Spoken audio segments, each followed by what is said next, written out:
क्या बस ये तो। सर क्या नाम है आपका? पिछले 2-3 दिन से विवाद चल रहा है, क्या विवाद है? मेरा नाम गौतम मोत्रा है, मैं मंडी व्यापारी हूँ।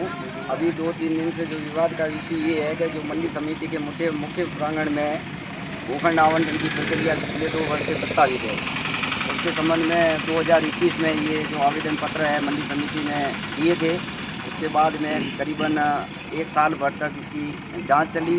उसके बाद में निर्देशालय द्वारा अचल संपत्ति नीति 2005 की जगह संशोधन करके 2010 को वरीयता सूची का प्रावधान किया, जिस पर मंडी समिति द्वारा माननीय निर्देशक महोदय कृषि विपणन निर्देशालय से निर्देश मांगा और उन्होंने निर्देश प्राप्त करके संशोधित विज्ञप्ति निकाल करके 2010 के आवेदन आमंत्रित किए और 2021 के आवेदनों के बाद में 2022 में जो 2010 के संशोधित आवेदन पत्र थे उनको संलग्न करते हुए आवंटन प्रक्रिया आरंभ की।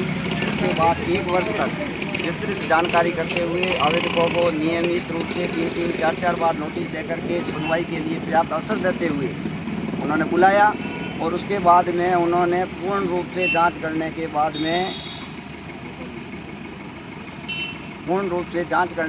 में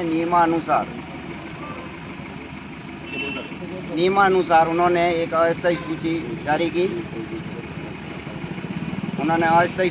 की। जो वरीयता सूची में थे वो संख्या 42 थी। टोटल भूखंड जो 106 थे उसमें से 62 भूखंड जो थे वो व्यापारी वर्ग से थे, जिसमें 42 तो वरीयता सूची में आ गए, नियमानुसार जो था अचल संपत्ति नीति 2005 के अनुसार था। उसके बाद में शेष बचे जो भूखंड थे उनको 1.5 गुना में आवंटन करने का प्रावधान है नीति में। उन्हीं के अंतर्गत जो शेष 20 दुकानें थी उसमें करीबन 90-91 आवेदक आए। उन सारों के तथ्यों के दस्तावेजों का गहन चिंतन करने के बाद नियमानुसार आवंटन नीति में 15 दिन आपत्ति का समय था, उसमें आपत्ति आमंत्रित की गई। जिन व्यापारियों को अयोग्य या अनएलिजिबल घोषित किया गया था उनसे आपत्ति आमंत्रित की गई। चूँकि उसके बाद में सरकार द्वारा चुनाव प्रक्रिया के अंतर्गत आचार संहिता लग गई, उस कारण से जो आपत्तियाँ थी वो अभी विचाराधीन है।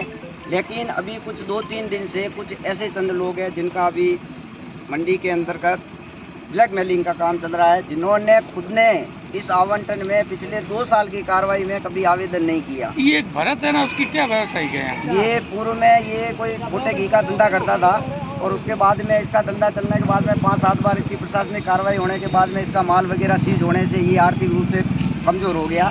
तो उसके बाद में ये अभी मिर्च मसाले का काम कर रहा था। अभी भी सैम्पलिंग की कार्रवाई में उसका ये जो घटनाक्रम होने के बाद में उसने सोचा कि भाई ये जो मंडी का जो आवंटन है, ये आवंटन व्यापारियों के भविष्य का निर्धारण करने की प्रक्रिया है, इसमें अगर इनको ब्लैकमेल किया जाए तो इसमें इनको पैसों की कुछ न कुछ मुझे प्राप्ति हो सकती है। उसी उद्देश्य से पिछले 5-6 दिन से वो व्हाट्सएप पे मैसेज दे रहा है।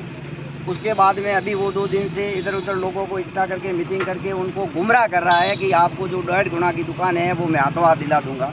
जब प्रशासन उसकी प्रक्रिया कर रहा है, प्रशासन की आवंटन कमेटी है, निर्देशालय द्वारा समय समय पर उसकी मॉनिटरिंग होती है, उसके बावजूद जिस व्यक्ति का इस आवंटन से कोई लेना देना नहीं, किसी प्रकार का उसको कोई आवेदन नहीं, किसी प्रकार की मंडी में किसी 4 संस्थाओं में वो किसी प्रकार का पदाधिकारी नहीं, उसके बाद में केवल व्यापारियों को गुमराह करने के लिए इस प्रकार की जो कार्रवाई करके किसी को व्यक्तिगत रूप से टारगेट कर रहा है।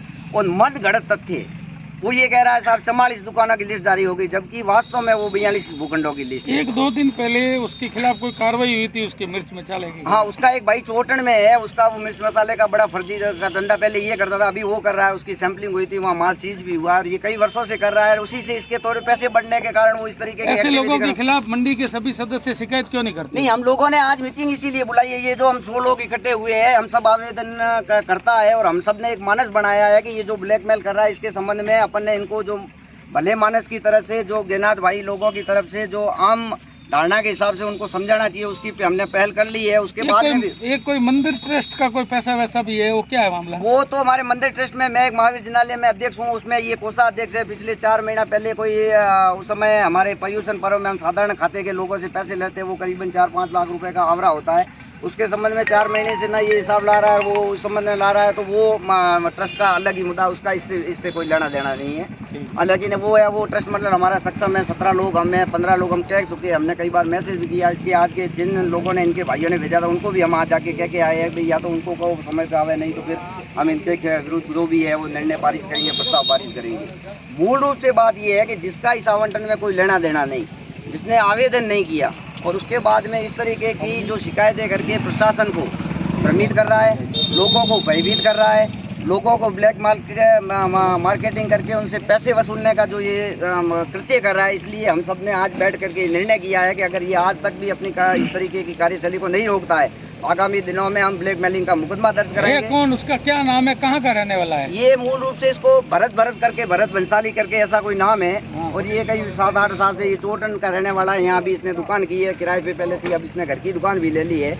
और इसका मूल मकसद उसके अलावा कुछ भी नहीं है। और जिन लोगों को ये साथ लेके घूमता है, उन लोगों के न तो इस आवेदन में कोई पात्रता है। और मैं ये पूछता हूँ, सबसे बड़ी बात ये है कि जिन लोगों के पास 2 वर्ष का समय था, आवेदन प्रक्रिया के लिए 30 दिन की म्याद थी, उसके बाद में संशोधित विज्ञप्ति में 30 दिन की और उनको म्याद मिली, उसके बाद में आपत्ति का 15 दिन का समय था, उस समय इसने कोई ऐतराज़ नहीं किया। जब अब अंतिम चरण में जो व्यापारी पिछले 15-20 सालों से यहाँ व्यापार कर रहे हैं, उनके पास घर की दुकान नहीं है, अनुज्ञा पत्र उनके पास है, उनका राइट बनता है। और जो ये प्रक्रिया हुई है, मैंने पिछले 25 साल से 30 साल से मैं भी इस मंडी में हूँ, मैंने इतनी पारदर्शी प्रक्रिया आज दिन तक नहीं देखी। उसका कारण है कि जांच में जिन्होंने 1.5 साल लगाया हो, 4-4 एक पार्टी को नोटिस दिया हो, जिनके 15-15 दस्तावेज लिए हो, उसके बाद में अगर कोई व्यक्ति अगर राह चलता है, ये कहते हैं कि साहब इसमें घोटाला है, और इस तरीके से प्रशासन को अगर भ्रमित करता है या व्यापारियों को भयभीत करता है, तो ये घोर कृत्य है। उसके खिलाफ हम कानूनी कार्रवाई भी करेंगे। आगामी 2-3 दिनों में हम FIR तो ब्लैकमेलिंग की जरूर इसके खिलाफ करेंगे, क्योंकि कई व्यापारियों के पास जाकर के ये पैसा मांग के आया है।